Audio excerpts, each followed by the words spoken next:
俾林女士。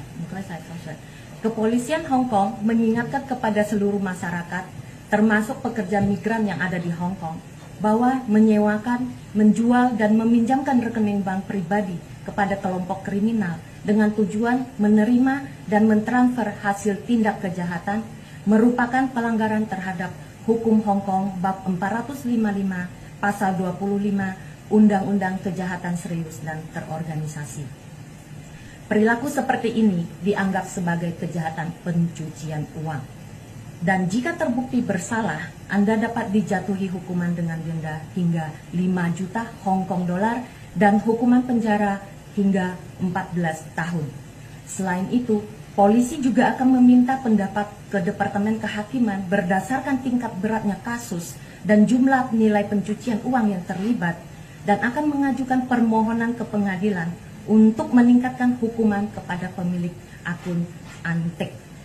Kami menghimbau kepada seluruh masyarakat untuk tidak mengambil tindakan hukum untuk menghindari konsekuensi hukum yang serius. Ingat, melindungi rekening bank Anda dari penyalahgunaan adalah langkah utama dari mencegah kejahatan. Jika Anda memerlukan bantuan atau pertanyaan, segera hubungi Kepolisian Hong Kong. Marilah kita bersinergi dan untuk berkontribusi dalam menjaga keamanan dan ketertiban sosial.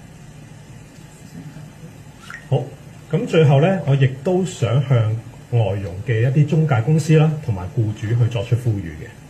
咁如果你哋嘅外傭係有一啲唔尋常嘅收入或者支出啦，又或者係收到好多唔同銀行嘅信件嘅話呢，咁請你哋多加留意，亦都主動關心你哋嘅外傭，去同佢哋講。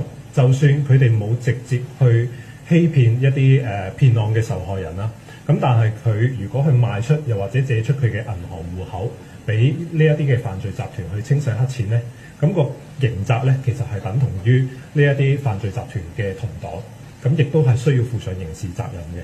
咁所以希望大家可以提醒你哋嘅外傭，千祈唔好墮入傀儡戶口嘅圈套，去做犯罪集團嘅替死鬼。多謝大家。